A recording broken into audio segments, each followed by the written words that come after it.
السلام علیکم، میں ہوں علی۔ قرآن ویلاگنگ میں خوش آمدید۔ بنا انتظار کیے چلتے ہیں آج کی پہلی آیت کی طرف۔ سورہ بقرہ آیت 178۔ بنام خدائے رحمان الرحیم۔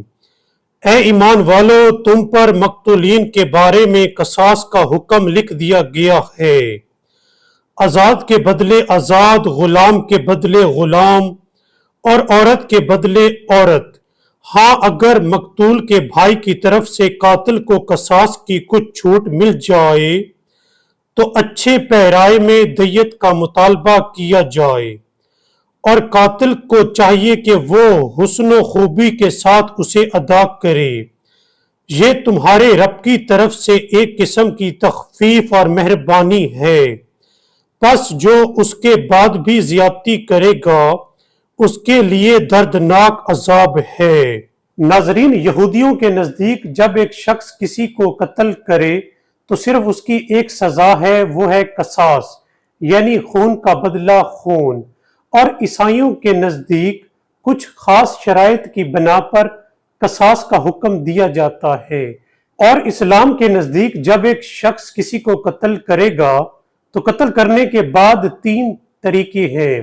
پہلا قصاص، یعنی خون کا بدلہ خون۔ اس حوالے سے اس شخص کو جس نے قتل کیا ہے اسے قانون اور آئین کے مطابق مار دیا جائے گا۔ دوسرا ہے دیت، یعنی جس نے قتل کیا ہے وہ مال اور دولت کا کچھ حصہ لواحقین کو دے گا اس قتل کے بدلے میں۔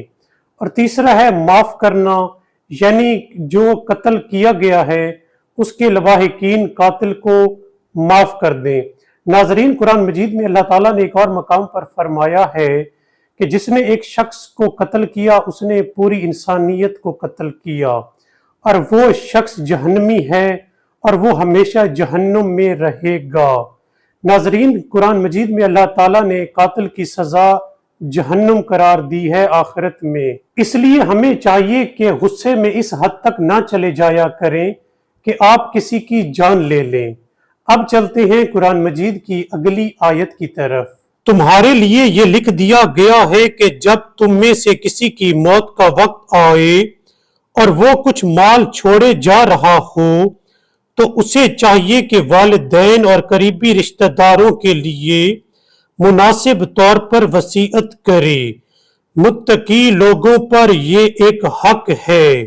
ناظرین، قرآن مجید کی اس آیت میں اللہ تعالیٰ نے حکم دیا ہے کہ اے لوگو، جب تم میں سے کسی کی موت کا وقت آئے اور وہ اپنے پیچھے مال کو چھوڑے جا رہا ہو تو اسے چاہیے کہ اپنے والدین اور رشتہ داروں کے لیے معروف طریقے سے وصیت کر جائے، اور یہ حق ہے متقی لوگوں پر۔ ناظرین، ہمارے معاشرے میں وصیت کو اتنی زیادہ اہمیت نہیں دی جاتی اور نہ اتنے زیادہ لوگ وصیت کر کے جاتے ہیں، جبکہ اللہ تعالیٰ نے حکم فرمایا ہے کہ اے لوگو، تم میں سے ہر شخص پر وصیت کر کے جانا واجب ہے۔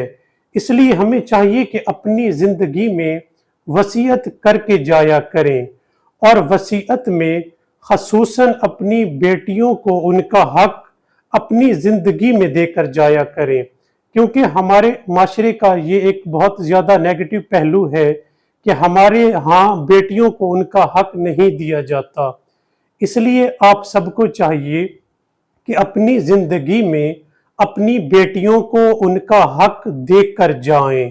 ناظرین، اللہ تعالیٰ سے دعا ہے کہ اللہ تعالیٰ ہم سب کو مرنے سے پہلے وصیت کرنے کی توفیق عطا فرمائے۔